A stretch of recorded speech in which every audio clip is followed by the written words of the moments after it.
Buenas jóvenes, mi nombre es Jessica Ramírez Morales y soy docente de la asignatura de Estudios Sociales. Sean bienvenidos a este su espacio donde aprender siempre es fácil y divertido.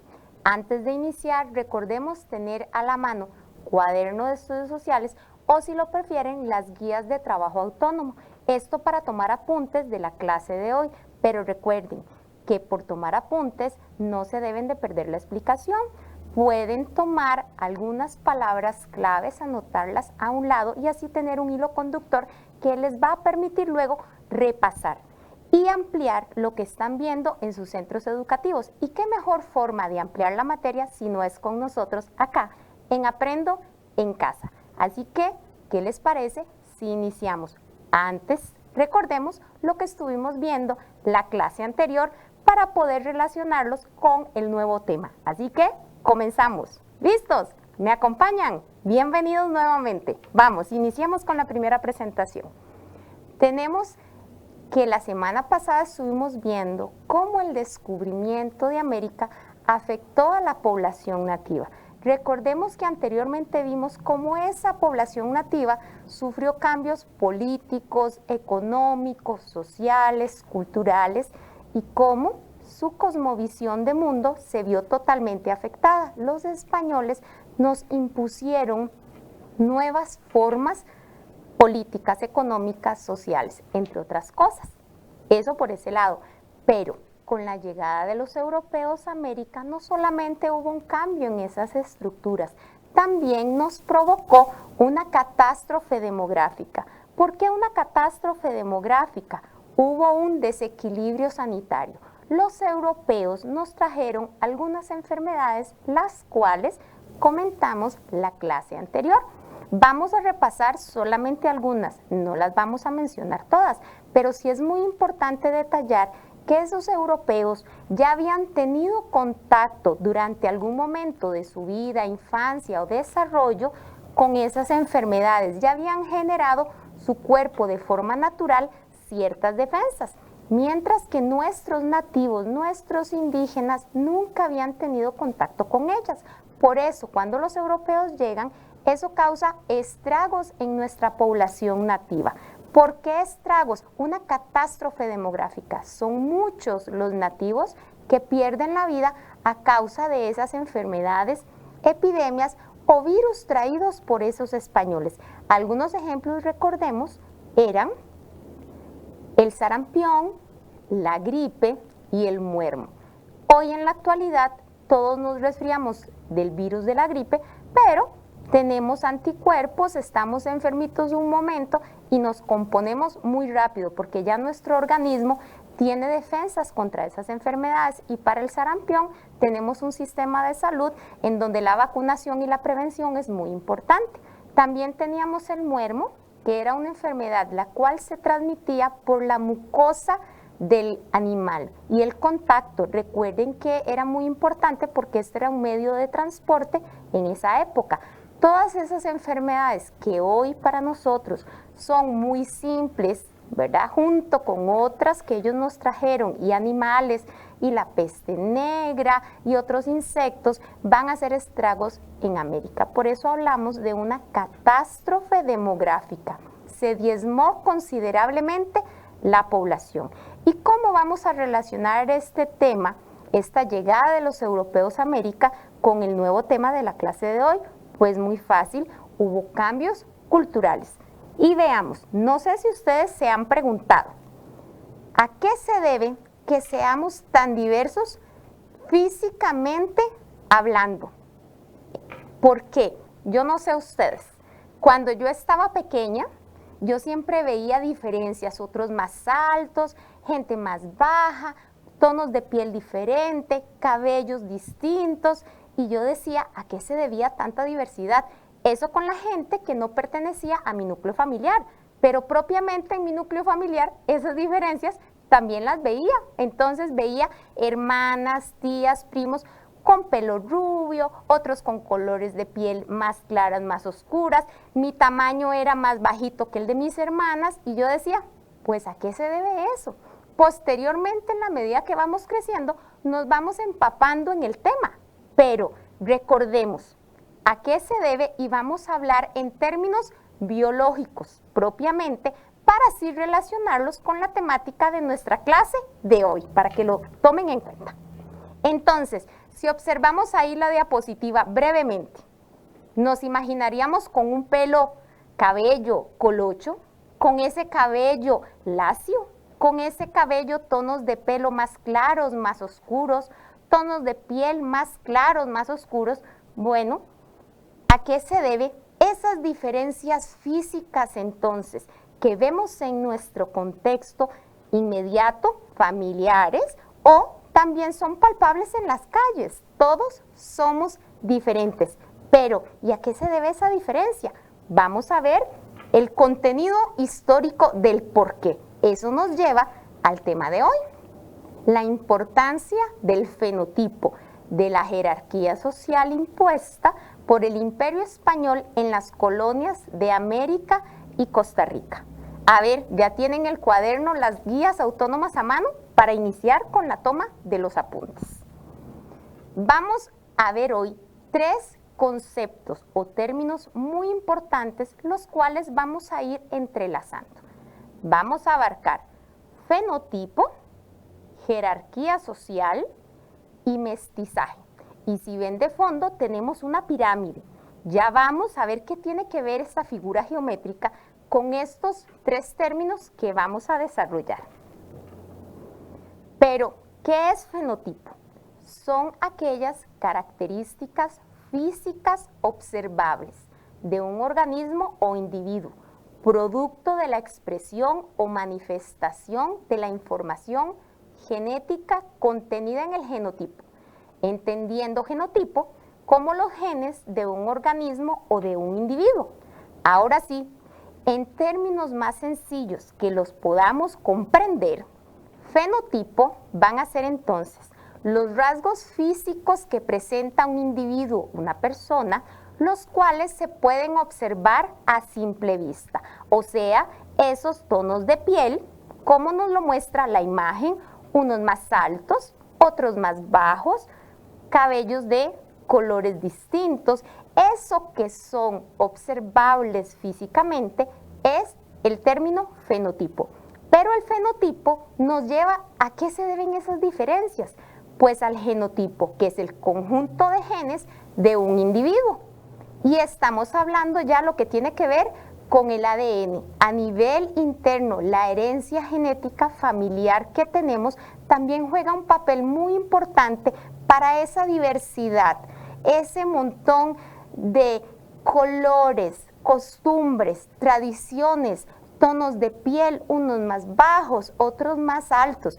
En esa diversidad se encuentra una riqueza sumamente amplia que vamos a ir desarrollando poco a poco. Ahora, vamos por el segundo concepto. Jerarquía social. Se define como un orden que determina las relaciones entre las personas. Vean que entre paréntesis dice simbólico. ¿Por qué simbólico? Porque es algo inventado, creado por el ser humano. Nos va a establecer diferentes niveles en distintas áreas. Puede ser económico, social, de interacción. Si lo vamos desarrollando, vamos a tener que unos tienen más dineros que otros, posiciones sociales distintas, una interacción hombre-mujer, niños, jóvenes. Entonces, ese orden, que es algo establecido por la sociedad, es de índole simbólica, pero nos representa una posición que ocupa la persona o el individuo en la sociedad. Entonces, vean que esa jerarquía social nos permite entender órdenes sociales establecidos previamente por los seres humanos. Y el tercer concepto viene a ser nada más y nada menos que el mestizaje, el cual ya hemos hablado en clases anteriores.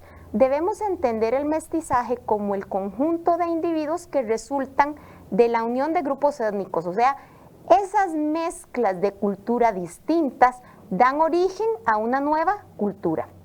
Recordemos que los europeos, cuando salen de la península ibérica y llegan a territorio americano, nosotros tenemos aquí aborígenes, nativos, población ya establecida. Tenemos dos grupos étnicos distintos. A partir de allí se va a dar un mestizaje que va a originar diversas culturas y posteriormente diversos grupos étnicos, los cuales ya los vamos a ir abarcando. Entonces, ahora sí, recordemos que les puse una pirámide cuando vimos los tres conceptos: fenotipo, jerarquía social y mestizaje. Ven que la pirámide tiene dos colores. La jerarquía social nos permite tener un orden de rango, de mayor a menor. Entonces, vamos a ir relacionando cómo ese fenotipo se va a ir ordenando las personas según sus diferencias observables en esta pirámide social. Vamos a tener a los peninsulares. ¿Quiénes eran los peninsulares? Aquellos españoles que provenían de España, ubicado en la península ibérica, de allí el término peninsulares. En el segundo estrato de esa pirámide o estamento, vamos a tener a los criollos.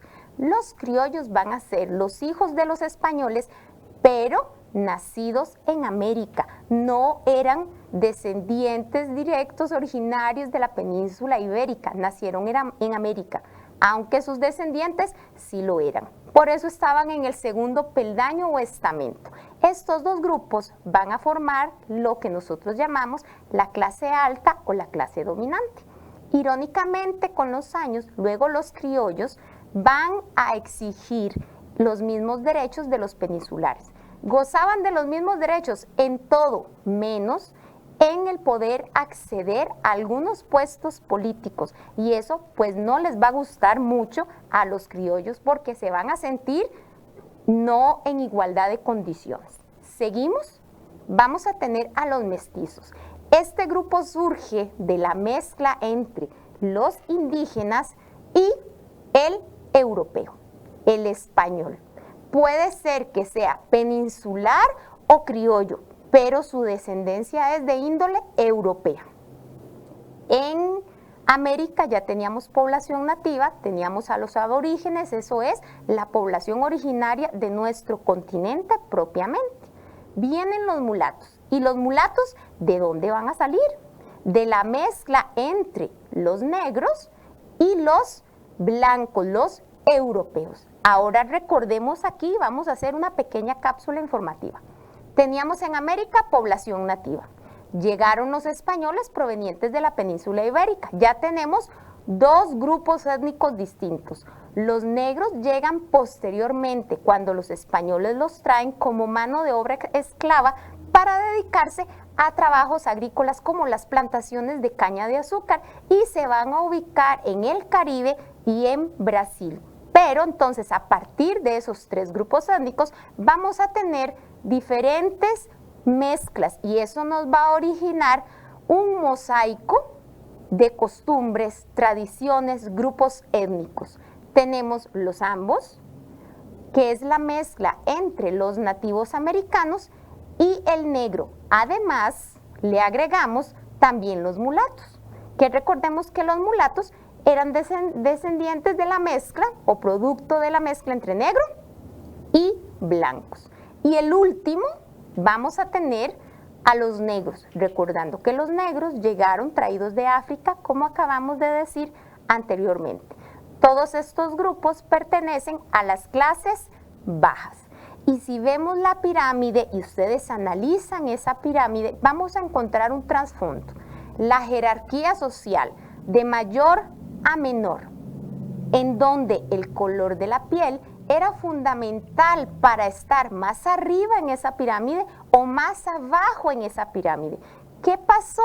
Que los grupos étnicos comprendieron que debían mezclarse para ir aclarando sus tonos de piel y así poder estar un escalafón más arriba en esas pirámides sociales, porque dependiendo del estamento en el cual se ubicaban, así iban a ser sus trabajos, sus derechos o los trabajos forzados que iban a desarrollar, el trato que iban a recibir de la clase alta y cómo ambas clases se iban a mezclar en sus relaciones económicas, políticas y sociales. Recordemos, según tono de piel. Ahora sí, analicemos y relacionemos los tres conceptos. Fenotipo, nos dan esas diferencias observables, producto del mestizaje con diferentes grupos étnicos, y ese mestizaje hizo posible que en América se estructurara totalmente una sociedad jerarquizada basada en el color de la piel. Si vemos este estudio de la UCR del portal de investigación, algo actual, ¿verdad? El estudio revela la composición genética multiétnica de los ticos. Y hagamos aquí la salvedad. Cuando ustedes utilizan el artefacto eléctrico licuadora, ¿para qué sirve? Pues para mezclar. Entonces, todos esos grupos étnicos se mezclaron y dieron origen a diferentes grupos étnicos o etnias. En el caso de Costa Rica vamos a tener 45,6% de personas europeas, 33,5% indígenas, 11,7% africanos. Y aquí hacemos una pausa. Estos son los tres grupos que llegaron en el periodo colonial. Posteriormente vienen los asiáticos, pero en otro contexto histórico de nuestra historia nacional. Entonces, somos producto de esa mezcla de etnias, tradiciones y culturas. ¿Y qué les parece si ampliamos esta información con el video de unos argentinos que se llaman Creando Contenido? Pongan atención a el mensaje, las imágenes y lo que nos informan.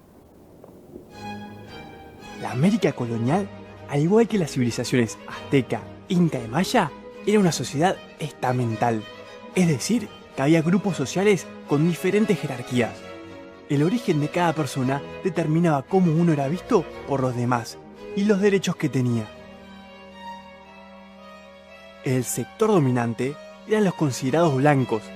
Este grupo estaba formado por los españoles nacidos en España, también conocidos como peninsulares, y los descendientes de españoles nacidos en América, a quien se los llamaba criollos. Los pertenecientes a este grupo eran los únicos que podían acceder a cargos políticos, es decir, que eran los que tomaban las decisiones y establecían las normas. También eran los que poseían las riquezas, ya que manejaban el comercio y la minería. Con el tiempo empezaron a acumular tierras, lo que les permitió desarrollar la agricultura y la ganadería. Aunque los criollos pertenecían a este grupo, no podían ocupar los cargos políticos más importantes, lo que generaba que haya una tensión entre ambos grupos. La mayor parte de la población indígena estaba sometida a distintas formas de explotación laboral. Al principio fueron utilizados como sirvientes, mineros y agricultores. Luego se implementó un sistema llamado encomienda, en el que los indígenas eran encomendados a un español y tenían que realizar todas las tareas que él les encomendaba. Los europeos estaban en la búsqueda de mano de obra que pudiese trabajar en las plantaciones y la minería, ya que luego de su llegada al continente americano, la población de nativos había disminuido drásticamente. Es así que empezaron a comprar esclavos en África y llevarlos para América. Alrededor de 10 millones de africanos fueron despojados de su hogar y llevados al continente americano. La mayoría iba hacia el Caribe y Brasil, donde había grandes plantaciones de caña de azúcar y cacao en las que los hacían trabajar. Obligados a trabajar muchas horas por día sin descanso y en condiciones muy duras. Es por eso que tenían una expectativa de vida muy corta, es decir, que morían muy jóvenes. Para huir de estas situaciones, algunos esclavos se escapaban de sus amos y se convertían en fugitivos, o bien ahorraban durante mucho tiempo para poder comprar su libertad. Cuando estos grupos, los blancos, indígenas y africanos, comenzaron a entrecruzarse, surgieron otros nuevos. Los nacidos en la mezcla entre estos grupos recibían distintos nombres. A una persona nacida del mestizaje entre un afrodescendiente y un indígena se lo conocía como Sambo. Al hijo de un indígena y una blanca se lo llamaba mestizo. Y al hijo de un afrodescendiente y un blanco se lo llamaba mulato. Como los españoles y criollos eran considerados la clase dominante, quienes tenían más ascendentes blancos en su familia tenían una mayor posibilidad de acceder a una buena posición social. Por el contrario, quienes no tenían esos orígenes sufrían desventajas y eran tratados con inferioridad.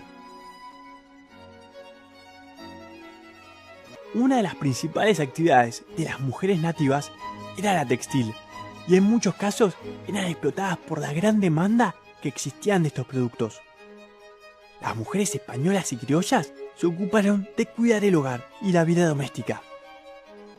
Por suerte, nuestra sociedad en América cambió mucho desde aquella época, y hoy en día todos tenemos los mismos derechos sin importar nuestro origen o nuestro género.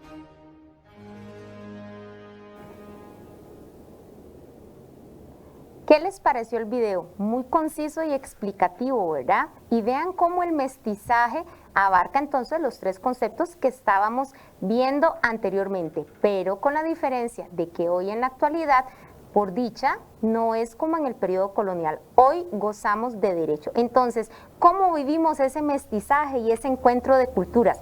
Observémoslo en la siguiente diapositiva. Hoy celebramos esa diversidad.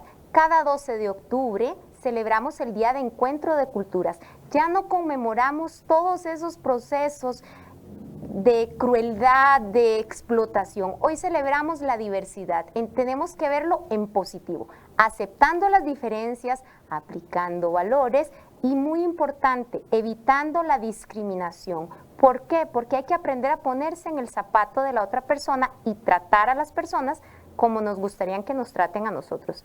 Eso nos permite crecer como individuos y como sociedad. ¿Qué les parece si repasamos? A ver si han puesto atención. Tenemos tres conceptos. Vamos a ver tres imágenes. Recuerden que era fenotipo, jerarquía social y mestizaje. A cada cual le corresponde un término. Repasen en casa. ¿Estamos listos? Comienza cuenta regresiva. 1, 2, 3. 5, 4, 3, 2, 1 segundo. Yo sé que ya en casa ya tienen la respuesta. Esta sería mestizaje, esta jerarquía social y el último, que tiene el bebé con facciones distintas, el fenotipo. Excelente. Recuerden que les dije que lo teníamos que ver en positivo. ¿Y cómo vivimos ese mestizaje hoy en nuestro contexto y diario vivir? Pongamos atención al siguiente video para que vean el mensaje que tiene de fondo. Nuestras costumbres, nuestras tradiciones y el folclore. Actualicémonos y seamos parte de esta realidad. Así podemos heredar a nuestros hijos una sociedad libre de discriminación. Soy hijo de un padre negro y una madre blanca y estoy orgulloso de ser mulato. Esto es un mensaje de aprendizaje. Bueno, algo cortito pero conciso el mensaje. Muchas gracias a Dax Palmer y a su mamá, doña Isabel, por la cortesía y el aporte para Aprendo en Casa. ¿Cuál es el mensaje? ¿Pusieron atención? Vamos entonces retomando lo que nos decían Dax y doña Isa. ¿Cuál es ese mensaje? Pues bien, 1, respeto a la diversidad. ¿Por qué? Porque de esa diversidad nos nutrimos todos. Qué aburrido si todos fuéramos iguales. O sea, yo no me imagino una sociedad así. Debemos también fomentar valores y los valores los fomentamos en nuestra casa, en nuestro hogar, en nuestro contexto inmediato. Evitar la discriminación, sumamente importante en nuestra sociedad. Tratar a los demás con el mismo respeto que nosotros esperamos con que nos traten. La diversidad siempre aporta cultura y eso enriquece nuestras costumbres y tradiciones. Hoy por hoy en nuestro país, gracias a ese mestizaje, tenemos diversos grupos étnicos con diversas costumbres y tradiciones, comidas, folclore, entre otras cosas. Entonces vean que el mensaje viene a ser muy importante si le pusieron atención a las palabras de Dax Palmer y a doña Isa. Pero Antes de retirarnos, recordemos que vimos hoy 3 conceptos: fenotipo, mestizaje y jerarquía social. Y de tarea, ¿qué les parece si elaboramos en casa con nuestros familiares un árbol genealógico con las fotos? Buscamos fotos de nosotros pequeños, de nuestros papás, tíos, abuelos y elaboramos ese árbol genealógico. Eso nos va a permitir observar diversos fenotipos existentes dentro de nuestra misma familia y ver nuestro avance. Entonces, este proyecto, la idea es trabajar en familia, unirnos como familia y proyectarnos como seres humanos diversos, en donde esa diversidad nos enaltece, nos trae costumbres y tradiciones. Entonces, recordemos 3 conceptos que aprendimos hoy: fenotipo, mestizaje y jerarquía social en el periodo colonial. Si lo traemos al presente, debemos respetar esa diversidad. Hoy vivimos en una sociedad multiétnica en donde todos de alguna u otra forma generamos un aporte en costumbres, tradiciones, y esas diferencias, en lugar de verlas como algo malo, como algo que no tiene que ver conmigo, pues no nos equivoquemos. Como decía doña Isabel, actualicémonos. Entonces, retomamos esa actualización. Recordemos que tienen una cita acá la próxima semana conmigo en Aprendo en Casa. Nos vemos.